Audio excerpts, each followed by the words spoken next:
Welcome again to another edition of Ohio Valley This Week. I'm Paul Giannamore, reporter, editorialist, blogger, copy editor, general man about the newsroom here at the Herald-Star. Our executive editor, Ross Galbraith, is otherwise occupied this week, but I'm privileged to have my economics expert and professor, Joseph Zoric from the Franciscan University of Steubenville here with me.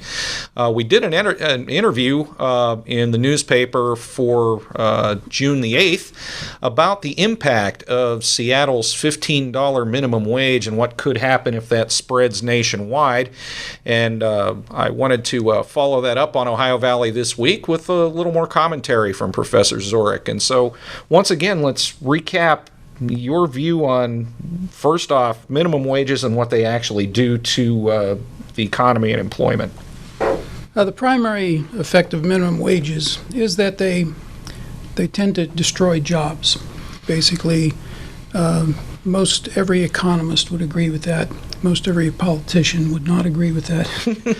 But the evidence is overwhelming that when you raise the minimum wage, firms cut back on employment.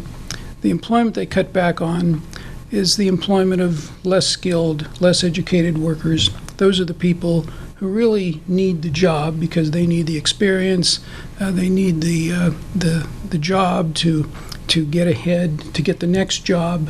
But if you take that job away from them, they may not get that next job. And that's the tragedy of raising the minimum wage. Which also creates another drag on social services, unemployment compensation. That's right. In the case of teenagers, of course, those teenagers, if they're not working, they can get into all kinds of trouble, go into crime, and that creates even worse problems than welfare. One of the things you said that struck me with our interview the other day that I'd like to get back into again is who gets the minimum wage. You know, when we hear the politicians talk these days, it sounds like every single mother and every struggling father is out there earning the minimum wage, and that's not really the case. That's not really true. Most poor people who work actually earn more than the minimum wage.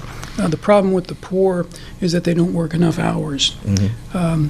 But mostly the people who earn the minimum wage are teenagers, middle-class teenagers, college kids, and they're the ones who basically are helped because they're going to be kept. The kid who dropped out from high school is going to lose the job.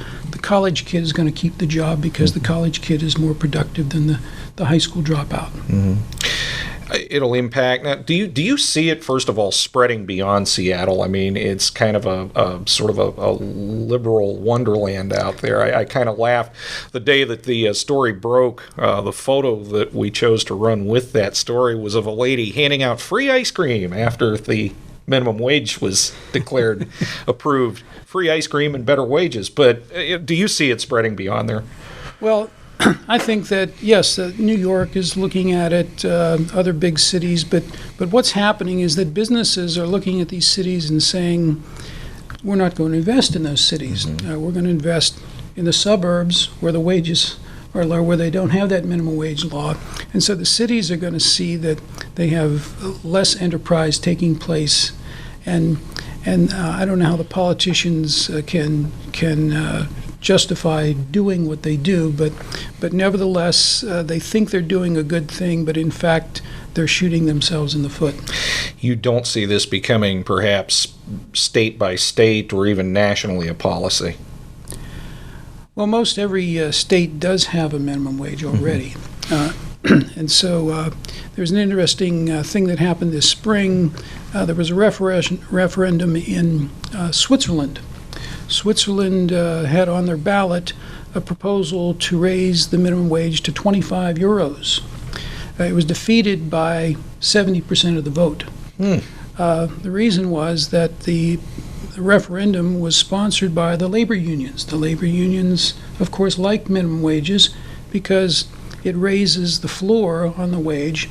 It prices unskilled workers out of the labor market, which, of course, labor union workers are usually skilled workers, mm-hmm. and so therefore they don't have to compete with the unskilled workers. Mm-hmm. But the voters of Switzerland were wise in rejecting the idea.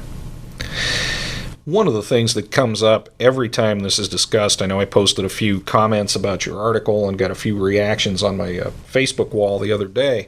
Everyone is convinced that a minimum wage increase automatically means everything costs more. And you kind of touched on that a bit. I'd like to expound on that angle. Yeah, that's not necessarily the case. Most businesses are in very competitive markets, and they may not be able to raise their prices. So if you can't raise the price, you've got to cut your cost. And how do you cut your cost? You cut your cost by reducing your labor cost in some other way. You might take away some benefit that the worker had. Maybe you offered them a free lunch. Now you don't offer that free lunch anymore. Maybe you offered them free parking. Now you don't offer them free parking. Maybe you had a health care plan. Now you don't have such a good health care plan. So there are all kinds of ways that businesses can find an equilibrium wage rate to pay a worker that is equal to what that worker is worth. If the government raises the wage, then some non-monetary benefit is going to be reduced. This happens whenever the government mandates a benefit. If you mandate that the overtime rate has to go up, then the hourly wage tends to go down. If you mandate that workers have to have health care, then of course the worker is going to pay for that health care in the form of a lower wage. How does this impact someone who's earning, say, $13, $14 an hour right now? Maybe they're licking at the chops, they're going to get a raise, but... Well, maybe they are and maybe they aren't.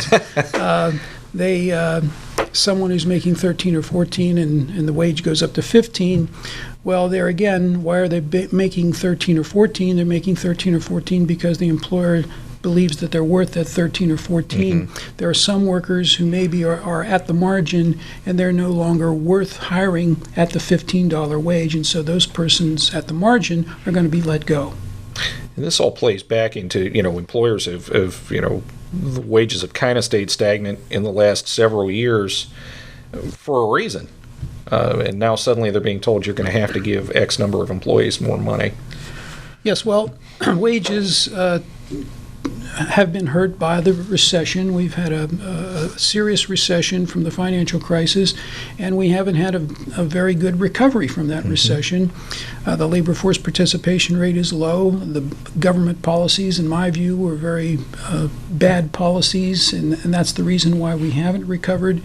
And so people have dropped out of the labor force because they can't find jobs. This is still a problem. The labor force participation rate is at really a historical low, and it's still that way 8 years after the recession.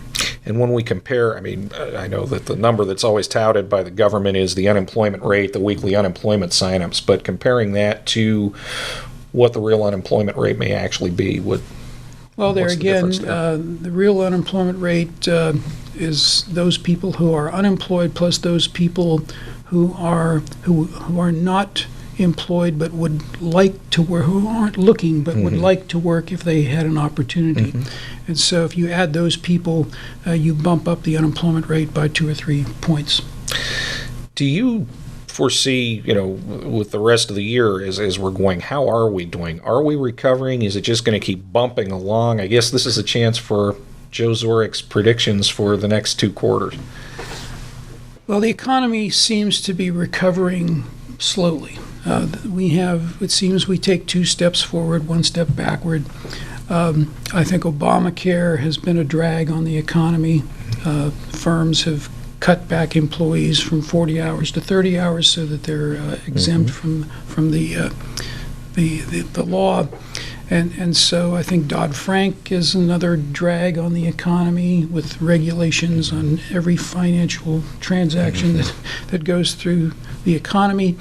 And so because of those things, and of course the Fed isn't helping any with their low interest rate policy, so the economy is recovering, but it's a very slow recovery. We've got an unemployment rate now of 6.3%, which is getting close to the natural rate. The natural rate's probably between 5.5%. So we're gradually getting there. But you have to remember that the recession ended in April of 2009. This is spring of 2014, and so it's been a long, slow recovery. As far as market investing goes for this year, do you think it continues on the pattern it has been, and this is that's something something I have no idea about. The stock market works in a random fashion, and I always say that I only know two things about the stock market. One is that it goes up and down, and the other is that it goes up more than it goes down, and so therefore in the long run you're better off to invest in the stock market, but in the short run you never know. Okay, great. Well, we hope that you've learned a little bit more about minimum wages and how they can impact you on our Ohio Valley this week. This week, again, I'd like to thank our guest, Professor Zoric, who, by the way, taught me a few things about economics about 30-some years ago, and I hope he thinks I was a good student still. I'd say you are. We'll shut the camera off and see what he says later. Again, thank you so much for stopping by Ohio Valley this week, and we will see you again soon. Thank you.